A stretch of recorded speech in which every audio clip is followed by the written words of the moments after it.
I proceeded to the rendezvous on foot, having asked my taxi driver to drop me off a couple of blocks away. This was not the wisest decision in retrospect, but I wanted to keep a low profile and avoid the attentions of both the cops and the gangs who lurked the streets. I carried a taser and pepper spray in my jacket pockets, but doubted these defensive weapons would provide much protection if it came to the worst. A cold and constant rain fell on my head as I proceeded down the dark and seemingly abandoned road. Many of the streetlights had been vandalized, and the city authorities were understandably reluctant to conduct repairs in this part of town. Therefore, the street I walked was largely shrouded in darkness, but this suited me fine, as I wanted to remain hidden in the shadows. Nevertheless, I surveyed my surroundings carefully as I proceeded slowly towards my destination. The road was quiet.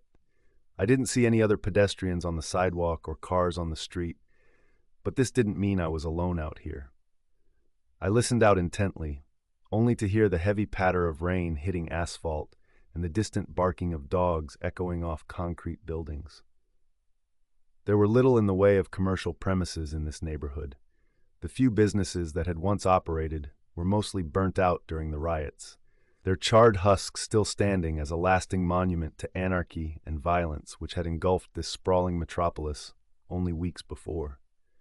I shook my head in disgust, looking up into the dark, starless sky as the raindrops fell on my face. It wasn't meant to end up like this. Sure, this once great city had long been plagued by violent crime, but there was still hope, not so long ago. Many believed the tide was turning, that the unlikely coalition of vigilantes could deliver an ultimate justice upon the human monsters who stalked the streets.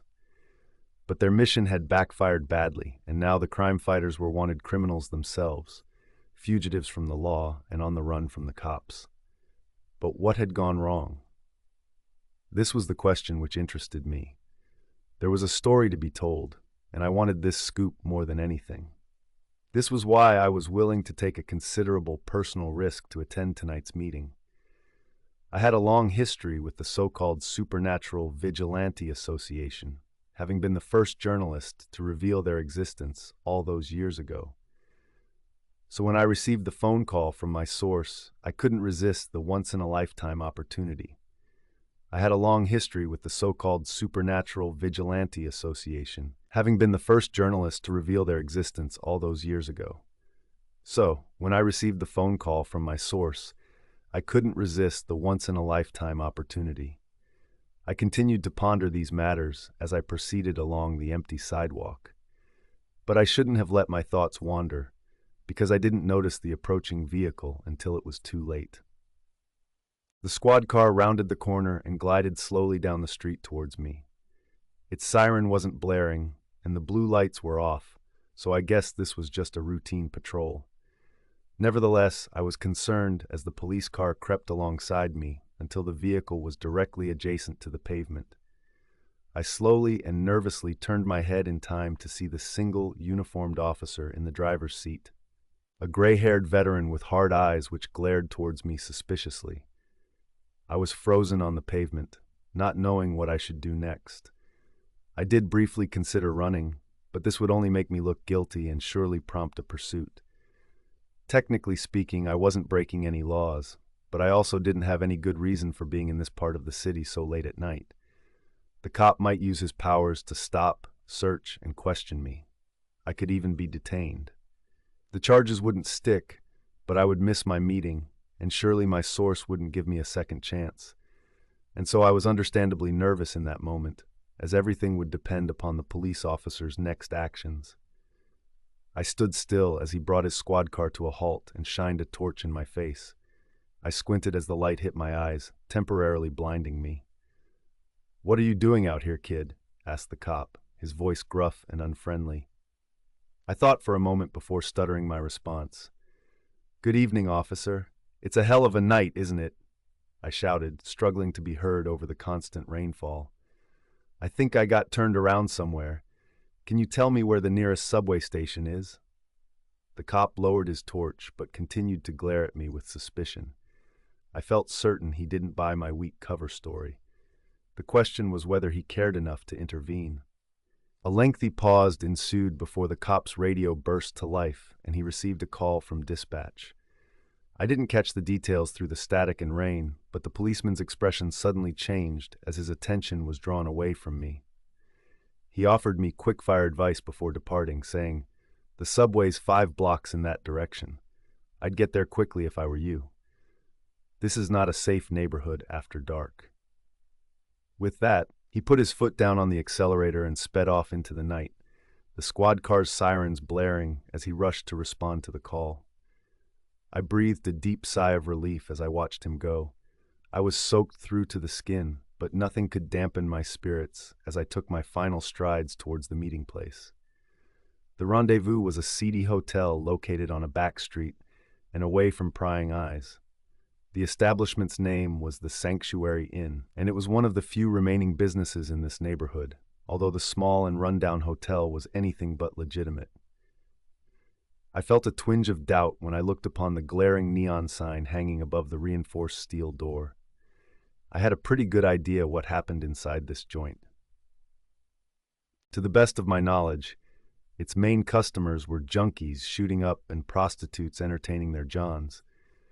It seemed ironic that former crime fighters would end up taking refuge in a den of sin such as this, but desperate times made for strange bedfellows.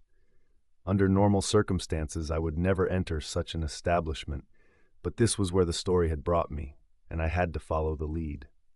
I swallowed my fear as I approached the fortified and uninviting front entrance, pressing the intercom button with a shaking finger as I nervously looked up at the security camera. There was a short pause, followed by a burst of static and a deep voice which called out from the other side. "Who the fuck are you?" he swore. I was somewhat taken aback, but answered nonetheless, lowering my head so I could speak directly into the intercom. "My name's Carter. I'm here to see Mandrake. He's expecting me." Another pause followed, and for a moment I feared I'd made a mistake, but after a few seconds I heard a satisfying buzzing sound as the door's lock was opened. Pushing through, I shook off the rain as well as I could before entering the dimly lit and grimy hotel lobby.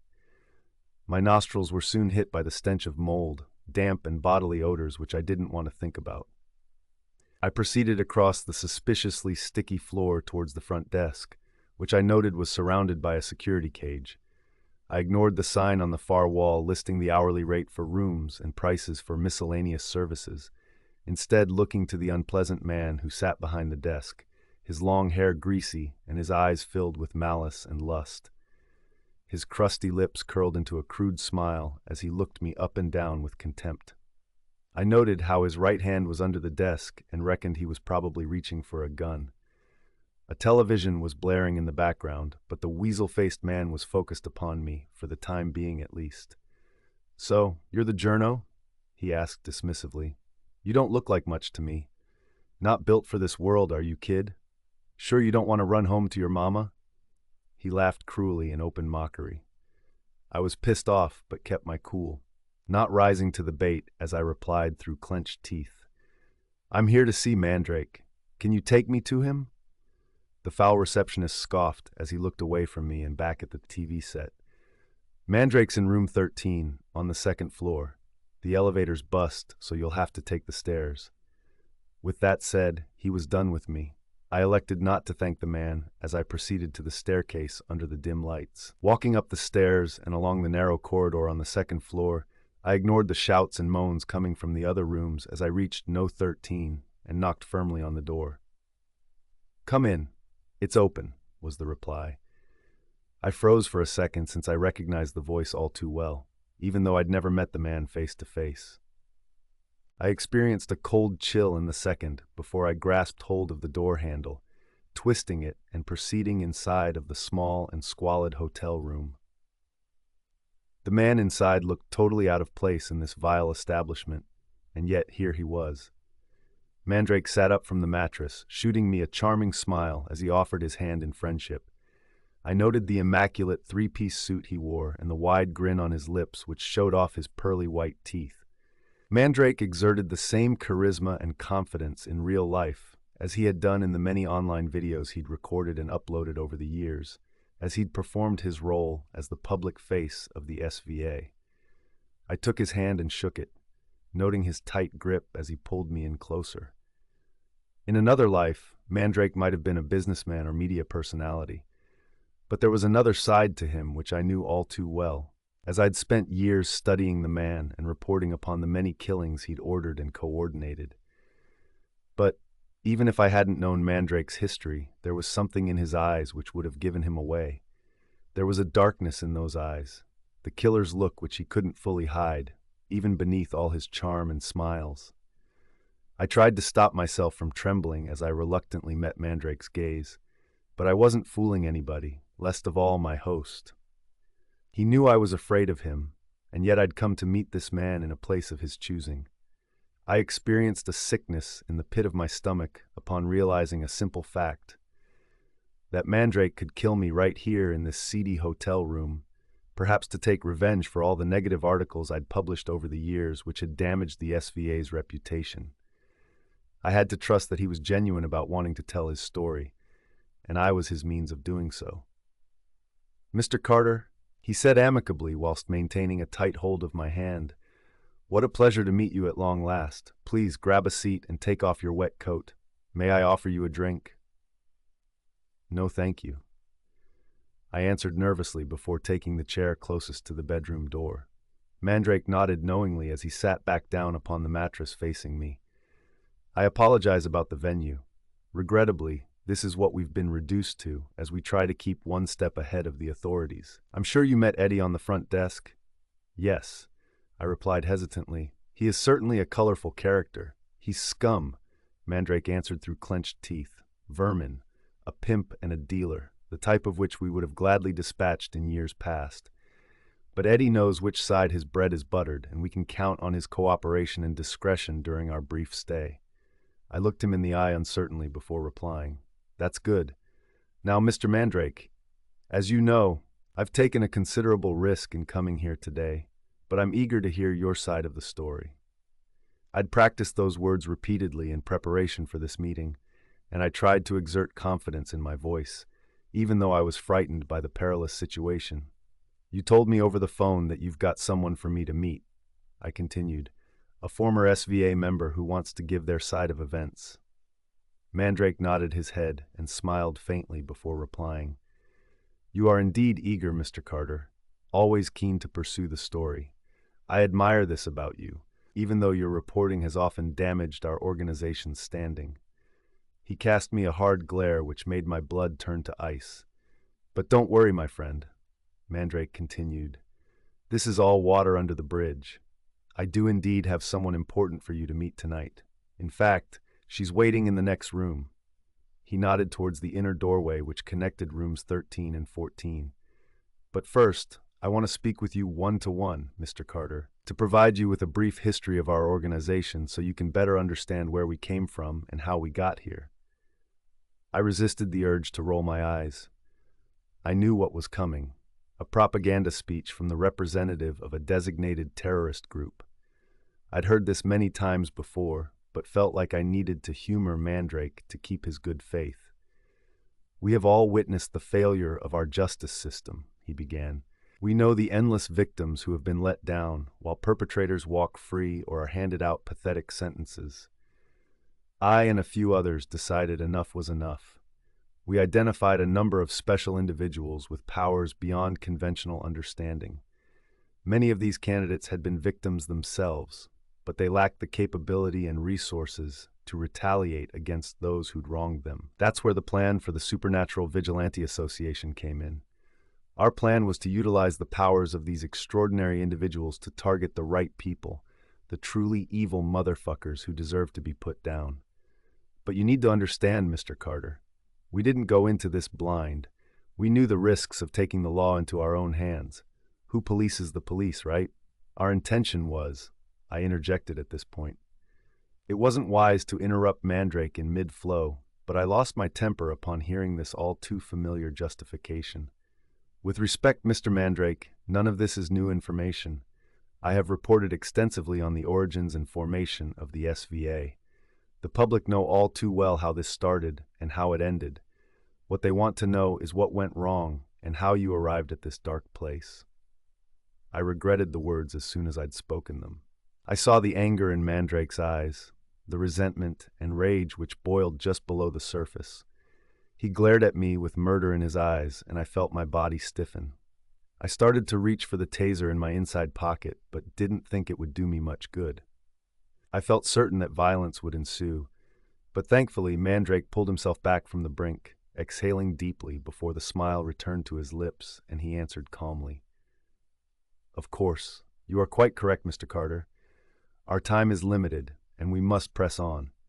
If today's interview goes well, I hope to arrange further meetings so you can speak with more of my comrades. These brave men and women have stories that need to be heard. Now, let me introduce you to the Voodoo Priestess, one of our very first SVA activists." Mandrake raised his volume as he shouted through the connecting door. "Tabitha, can you please come in here?" A tense pause ensued before the door swung open and an astonishing woman entered. I sat forward in dismay as I watched the beautiful dark-skinned woman dressed in a traditional and colorful dashiki walk into the room. Her brown eyes glistened as she looked down upon me, her powerful gaze drawing me in. But my instincts told me not to stare into those eyes for too long, lest I get sucked in by her dark power. I noted the Ankara bag she carried over her shoulder and dreaded to think what was contained within. And I felt a strange mixture of fear and frustration in that moment, struggling to stand as I took Tabitha's hand, experiencing a surge of energy as our palms touched.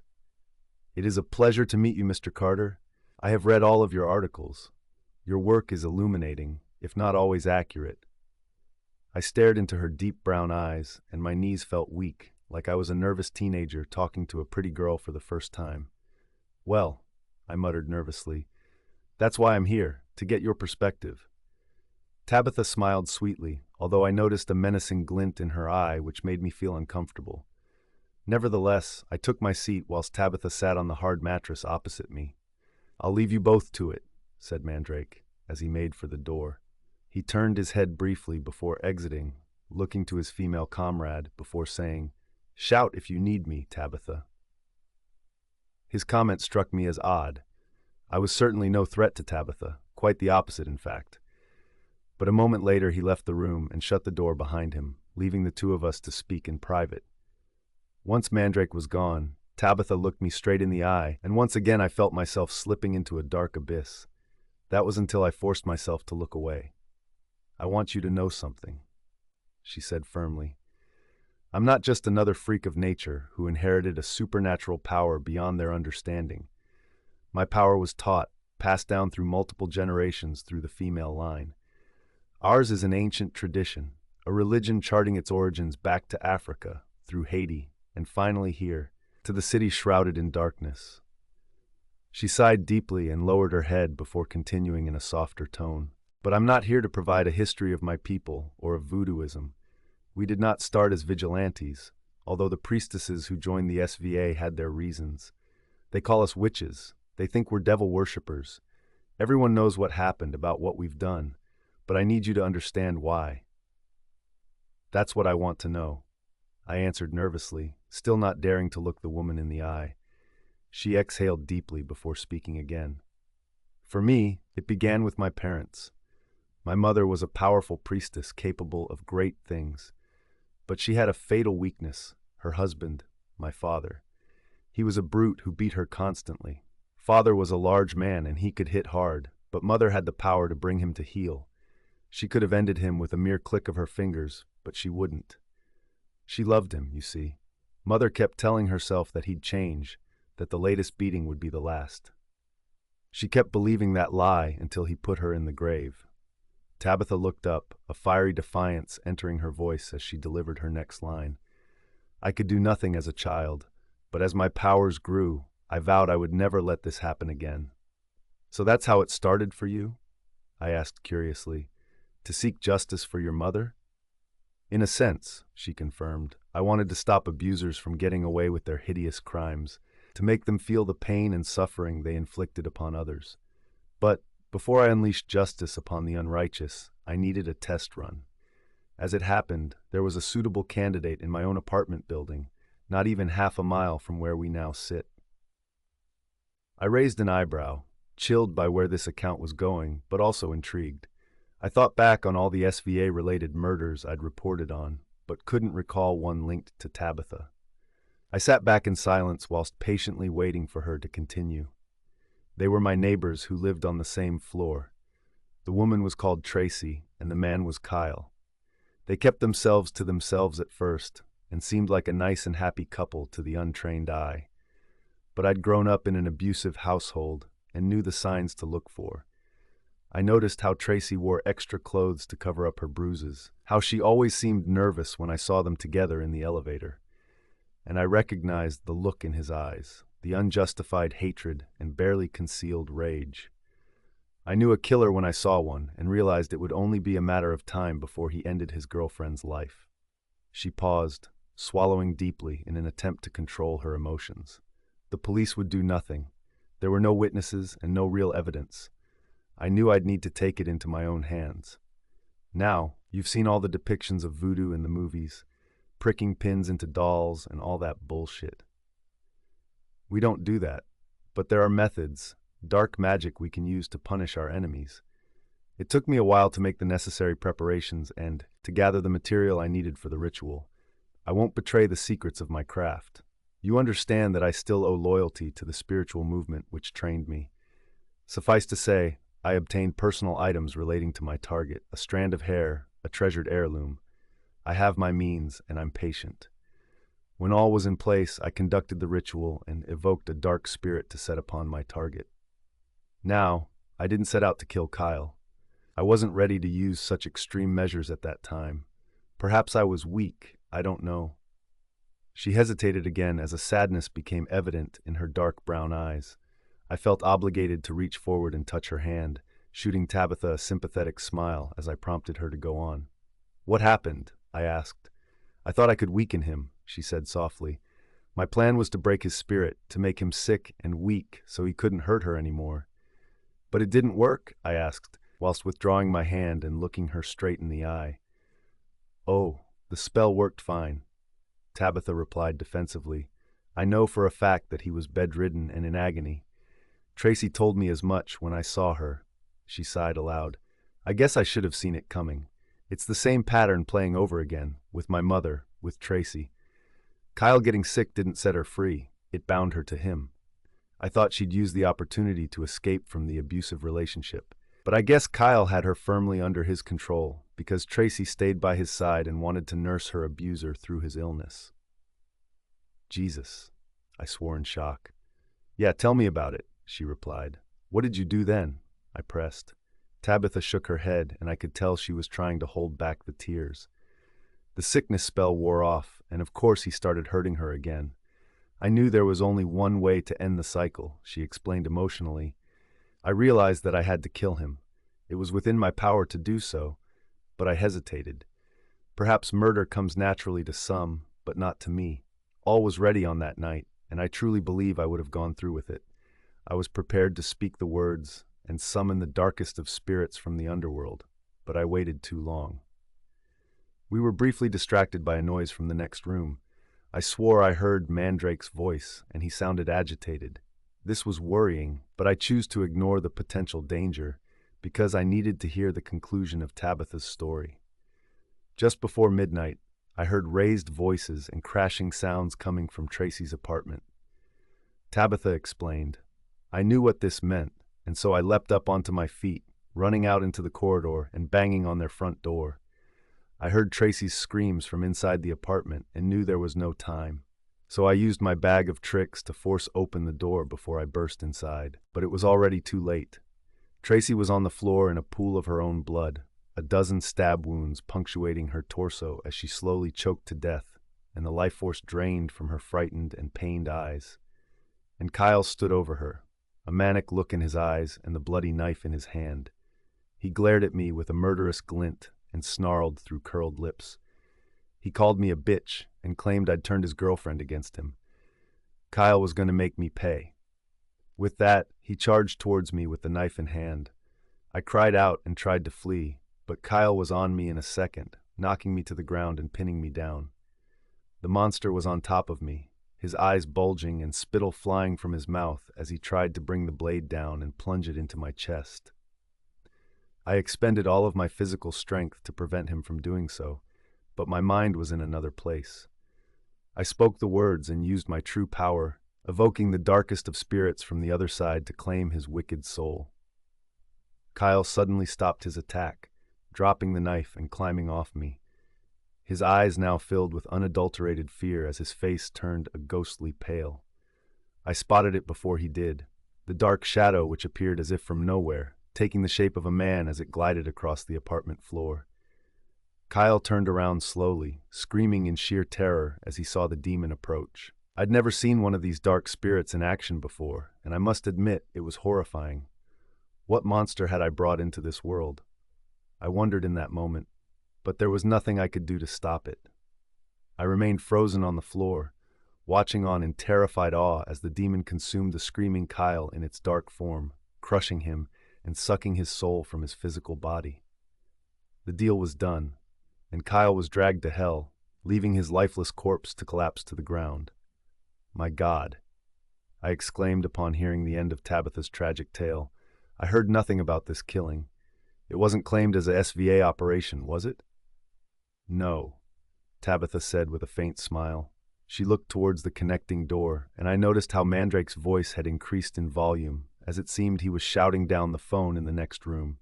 Back then, Mandrake had connections with the local police. Tabitha explained, they covered up the crime, writing it off as a murder-suicide. No one ever knew the truth of Kyle's death until now. Mr. Mandrake said, I did the right thing. He told me I was a special talent, and they needed me as a full-time SVA operative. But I couldn't. I'm not a killer, and I can't live with the guilt, so I've decided to come clean, no matter what the consequences. She looked up at me with tear-filled eyes, perhaps hoping for empathy or absolution. My jaw dropped, and I found myself speechless. I hadn't expected this. I'd always considered the SVA as ruthless killers who eliminated their targets without remorse or afterthought. But Tabitha didn't fit the bill. She genuinely regretted her actions. But why had Mandrake introduced me to her on this night? Was he deliberately trying to show a more sympathetic side of his violent vigilante organization? I wanted to ask these questions and many more. But there was no time, as a moment later, Mandrake burst through the connecting door and shouted a frantic warning. "We need to leave right fucking now!" Mandrake exclaimed, his eyes full of intensity and his face red. "What the hell, Mandrake?" Tabitha replied. "They've found us," Mandrake confirmed. Tabitha's eyes widened in shock as she struggled to reply. "Who has? The cops?" "No," Mandrake answered firmly. "It's that son of a bitch Hennessy, the PI. He wants the bounty on my head all for himself. That rat bastard Eddie sold us out." We heard the heavy thumping of boots in the corridor outside, and I knew the threat was real. "You can deal with this," Mandrake said while speaking directly to Tabitha. I noted how he pointed to her Ankara bag whilst doing so. "You can summon the dark spirit and send Hennessy straight to hell," the vigilante exclaimed. "No," Tabitha replied firmly and without hesitation. "I won't do it. Not again." Mandrake appeared angry for a moment, glaring at Tabitha as if to challenge her defiance. But the Voodoo Priestess was not backing down. "Oh well," Mandrake said in a more conciliatory tone. "I guess it's time for less subtle methods."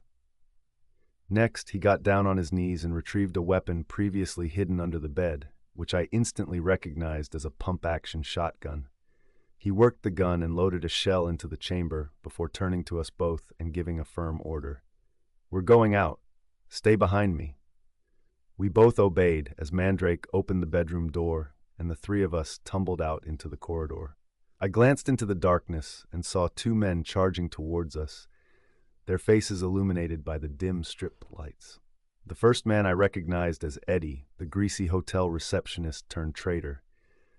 Eddie's eyes widened in shock as he realized his betrayal had been discovered, and he scampered backwards to take shelter. Meanwhile, the second man dropped down to one knee and aimed a pistol in our direction. I saw he was dressed in a dark trench coat and had a deep scar across his cheek, but I could see little else in the dark, other than the gun. I assumed this newcomer was Hennessy, a bounty hunter in pursuit of Mandrake and his people.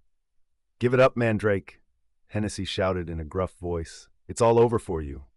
The hell it is, Mandrake replied defiantly, and then he opened fire with his shotgun. The buckshot tore down the corridor, winging Hennessy but failing to take him down.